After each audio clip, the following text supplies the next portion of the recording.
The wind rolled across the Montana plains like a restless spirit the morning she arrived, carrying dust and the scent of dry grass through the wide-open fields. Ethan Calloway was repairing a fence post near the edge of his property when he noticed the wagon stopped in front of his neighbor's house. He straightened slowly, wiping his hands on a worn cloth, his eyes narrowing against the sun. Thomas Grady had talked for months about sending away for a mail-order bride, bragging loudly in town about the obedient, hard-working woman who would soon belong to him. But the sight before Ethan didn't look like the beginning of a happy marriage. The woman stood alone beside the wagon, her hands gripping a small leather suitcase as if it were the only thing anchoring her to the earth.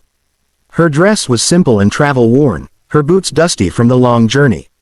She kept glancing at the house, waiting, hoping. The wind tugged at loose strands of her dark hair, but she didn't move from her spot.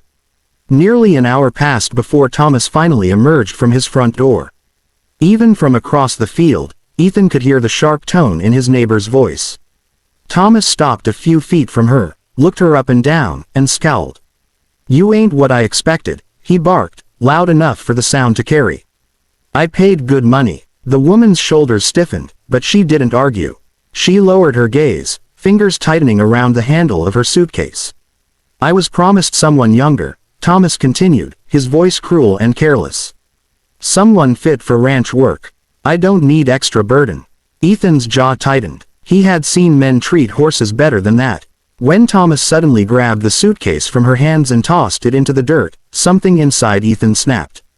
He didn't allow himself time to think. He crossed the fence and strode toward them, boots heavy against the dry ground. "That's enough," Ethan said calmly, though his voice carried a warning.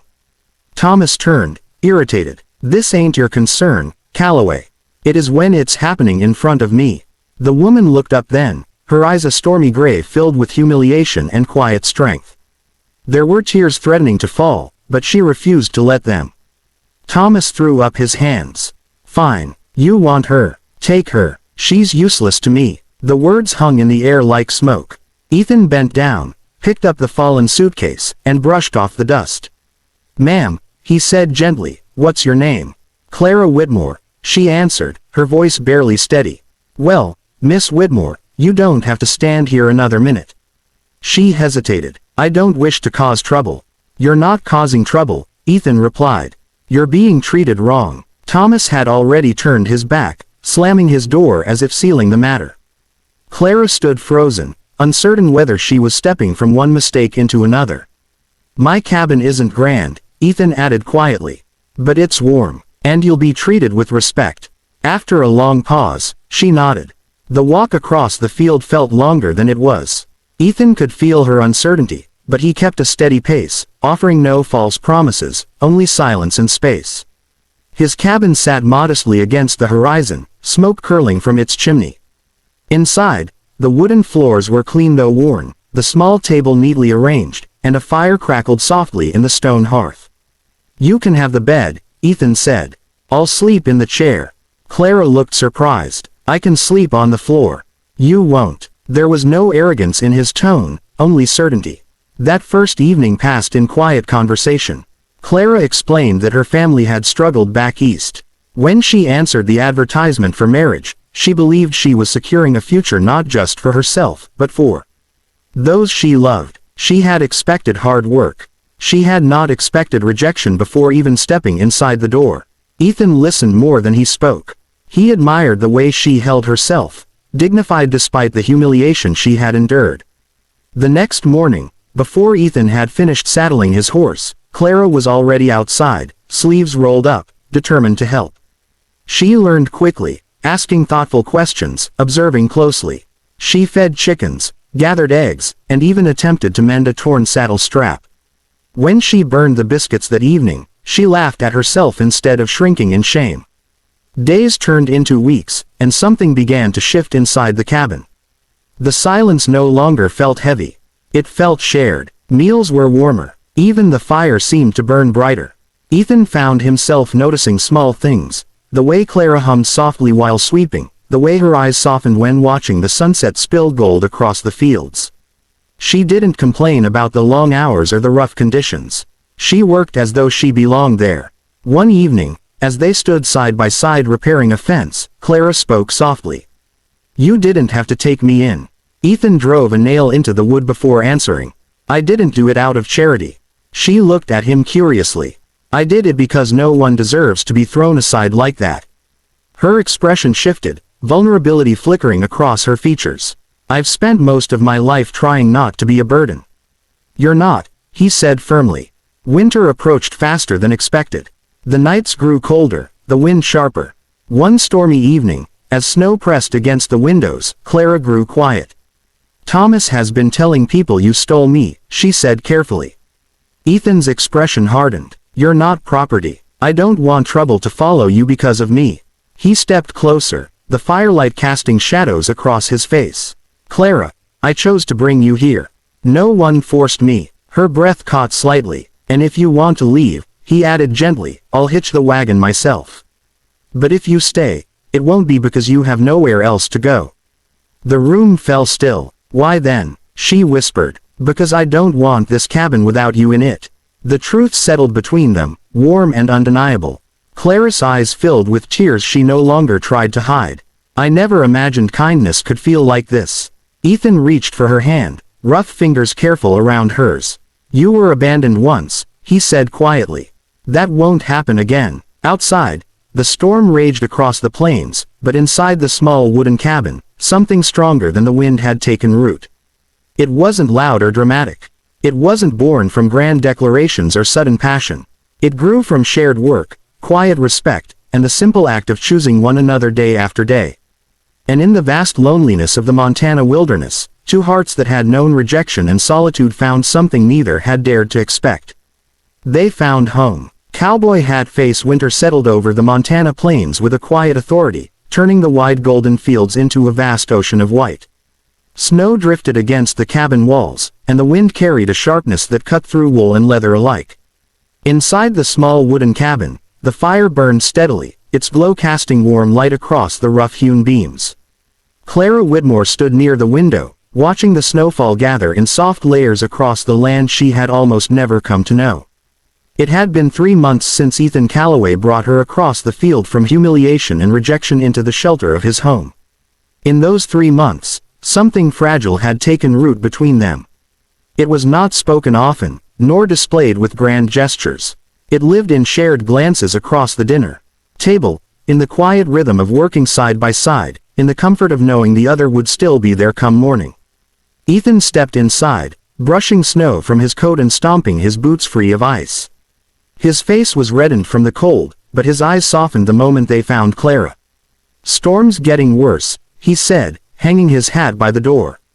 "Fence near the north ridge might not hold if the wind keeps up." "I'll help you reinforce it after supper," Clara replied without hesitation. Ethan gave a small shake of his head. "It's freezing out there." "I've handled worse," she answered gently. "And I won't let you face it alone." There was no defiance in her voice, only partnership. That was what she had become to him. Not a guest, not an obligation, a partner. As they ate that evening, the cabin felt smaller, cozier against the storm. The fire crackled, and Clara poured him coffee with steady hands. But beneath the quiet comfort, something unspoken lingered. Rumors had reached them again. Thomas Grady had not forgiven what he saw as a public embarrassment. In town, he told anyone willing to listen that Ethan had stolen his lawful bride. Some believed him, others did not, but whispers had a way of spreading like wildfire across dry plains. Clara set her cup down carefully. "He rode past today," she said. Ethan's jaw tightened. "Did he speak to you?" "No, he only stared." A silence fell, heavier than before. "I don't want my past to bring trouble to your door," Clara continued softly. "You gave me safety. I won't repay that with hardship." Ethan leaned forward, resting his forearms on the table. "Clara, you didn't ask me to step in that day. I did it because it was right. But what if he tries to claim me again? Legally or otherwise?" His gaze sharpened. "You are not something to claim." Her eyes searched his face, as if looking for doubt. She found none. The next morning, as predicted, the north fence gave way beneath the force of the wind. Ethan was already saddling his horse when Clara stepped outside, wrapped in her thickest coat. "I said I'd help," she reminded him. He hesitated, knowing the cold was unforgiving. But he also knew better than to underestimate her strength. They worked side by side, driving posts into frozen earth, their breaths forming clouds in the air. Snow gathered in Clara's dark hair, but she pressed on without complaint. When her hands began to tremble, Ethan silently removed his gloves and pulled them over hers. "You'll freeze," she protested. "I'll manage." She looked at him then, truly looked at him, and saw not just kindness, but devotion. That afternoon, Thomas rode onto the edge of the property, his horse snorting against the wind. He dismounted without invitation, boots crunching against snow. "She belongs to me," Thomas called out sharply. Clara stiffened beside Ethan, but she did not step back. "You turned her away," Ethan replied evenly. "I paid for her," Thomas snapped. "That's binding." Clara found her voice before Ethan could speak again. "I am not livestock to be bought and returned." Thomas glared at her. "You signed the agreement." "I agreed to marriage," she said firmly. "Not rejection. Not humiliation." For a moment, the only sound was the wind sweeping across the land. Thomas shifted uncomfortably, unprepared for her strength. "You think this looks proper? Living alone with him?" Ethan stepped slightly in front of Clara, not to silence her, but to shield her from the cruelty in Thomas's tone. "She stays because she chooses to," Ethan said. Thomas scoffed, but something in Ethan's steady gaze made him falter. There was no fear there. No shame, only certainty. "You'll regret crossing me," Thomas muttered before mounting his horse and riding away. The silence he left behind felt cleaner somehow. Clara released a breath she hadn't realized she was holding. "I'm tired of feeling like I owe the world something for existing," she admitted quietly. "You don't owe anyone," Ethan said. "Least of all him." That night, the storm finally began to weaken. The sky cleared enough to reveal a blanket of stars stretching endlessly above the snow-covered plains. Clara stepped onto the porch, wrapping a shawl around her shoulders. The world looked transformed, peaceful, untouched. Ethan joined her moments later. "It's beautiful after a storm," she said. "It is." She hesitated, then turned toward him. "If I stay, I don't want it to be out of gratitude." His heart pounded harder than it ever had facing a charging bull. "Then stay because you want to," he said quietly. She stepped closer, close enough that he could see the faint shimmer in her eyes. "I do," she whispered. "Not because I was abandoned. Not because I was rescued. But because with you, I feel chosen." The word settled deeply inside him. "I chose you the day I walked across that field," Ethan admitted. "I just didn't know it yet." Tears slipped down her cheeks, but this time they carried no shame, only relief. "I don't have much to offer," he continued, voice steady despite the emotion rising in his chest. "Just this cabin, this land, and a promise that you'll never stand alone again." Clara reached for his hands, lacing her fingers through his rough, weathered ones. "That's more than I ever hoped for." Under the vast winter sky, with the plains stretching silent around them, Ethan leaned down and pressed a gentle kiss to her forehead. It was not rushed, not desperate. It was a vow without paper or witnesses. The cabin behind them was small, the land unforgiving, the future uncertain. But in that quiet moment, none of it felt frightening. Because love had not arrived in a grand carriage or with perfect promises. It had grown from dignity restored, from kindness offered freely, from two wounded hearts choosing one another despite fear. And as the last of the storm clouds drifted away, the cabin that once stood lonely against the horizon now held something far stronger than walls and timber. It held a home built not by chance, but by choice. Cowboy hat face.